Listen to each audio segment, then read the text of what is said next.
Bonjour, alors pour ceux qui ne me connaissent pas, moi je m'appelle Marie-Christine, je suis passionnée des parcs thématiques du Walt Disney World Resort en Floride et j'ai même une passe annuelle ici. Comme vous avez pu le constater à cause du titre de la vidéo, nous allons essayer aujourd'hui le Maya Grill au Coronado Springs Resort. C'est un restaurant moins populaire à Disney, les reviews sont un peu mélangés ici. Donc j'ai hâte de voir l'ambiance, la nourriture et le service. Donc dès que je peux faire mon check-in pour le restaurant, je fais cela et ensuite on se dirige au restaurant.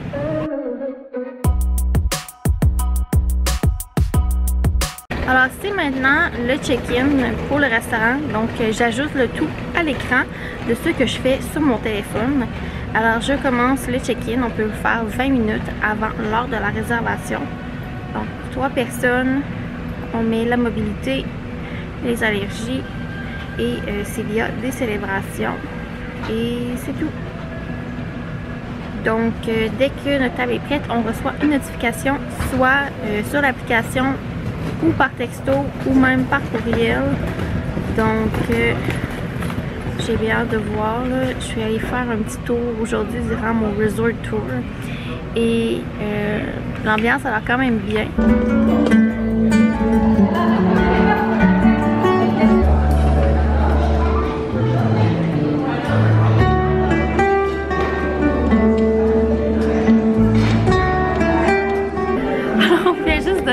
D'être assis. Puis le Maya Grill, c'est pas un restaurant populaire là, mais il y a du live entertainment, il y a un musicien, puis c'est vraiment bon, ça fait vraiment une belle atmosphère. Puis à date l'ambiance est vraiment cool. J'ai hâte de voir avec la nourriture. Peut-être que c'est un endroit caché de Disney où est-ce qu'on peut vraiment bien manger.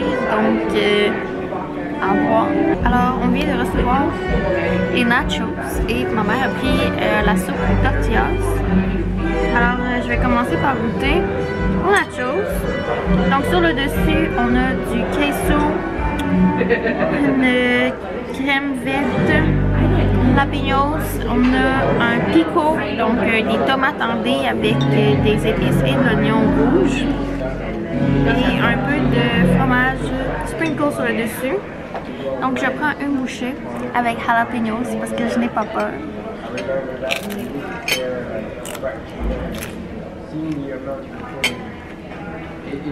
Le queso est tellement bon avec la crème verte, juste un peu de tomate, les chips super croustillants. Je suis vraiment surprise parce que c'est pas les nachos habituels là, avec le fromage fondu au four. Alors je suis vraiment bien surprise. La portion elle est très grande pour le prix. Je m'attendais à plus petit que ça. Donc à date là, ça part super bien le Maya Grill. Donc on vient de recevoir notre plat de feuilletas et c'est énorme.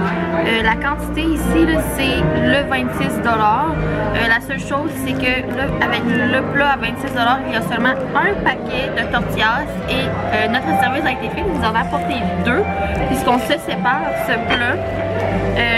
Au début, on pensait que peut-être qu'on n'aurait pas assez de nourriture pour nous 3. Puis finalement, avec les nachos, une soupe et tout ça, là, on va partir d'ici très plein. Donc, je viens d'assembler mes petits fajitas et je vais prendre la première bouchée avec vous. Je tiens à mentionner qu'il y a aussi un bol de riz servi avec ça et de la guacamole de compris. Donc, pour 26 $ là-dedans, épatant.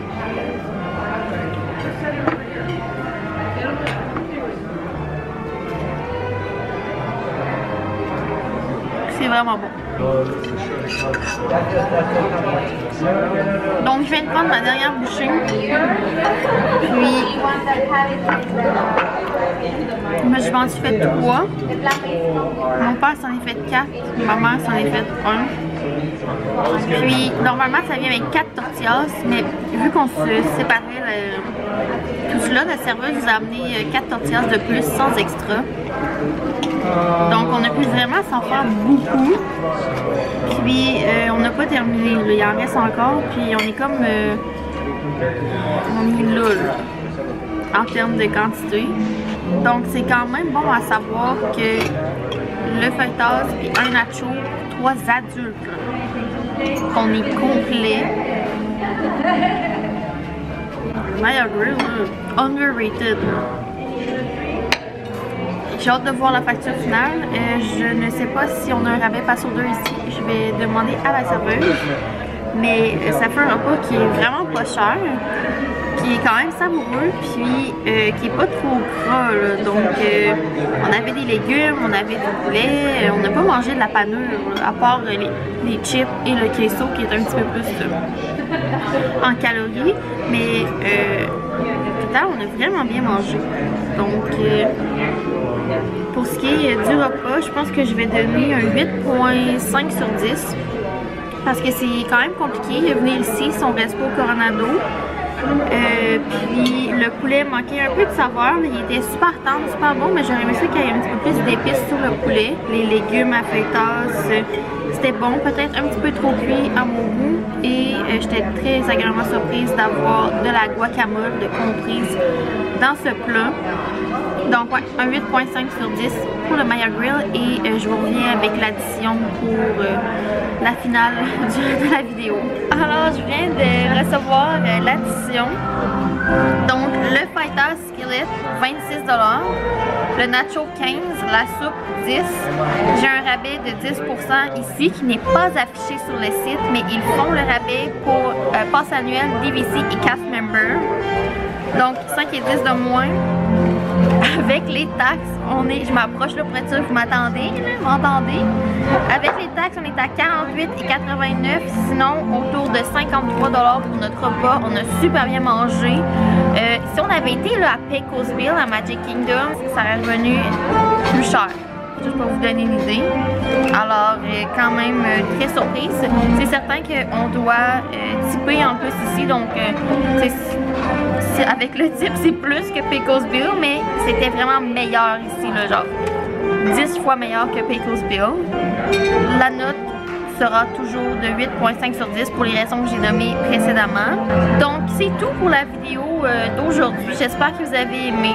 Alors si c'est le cas, on laisse un thumbs up puisque ça m'indique que vous aimez ce genre de contenu. Vous pouvez laisser en commentaire le prochain restaurant que vous aimeriez que j'essaie à Disney World et pensez à vous abonner puisque cela m'aide grandement. Ce fut un plaisir pour moi et on se dit à la prochaine. Bye!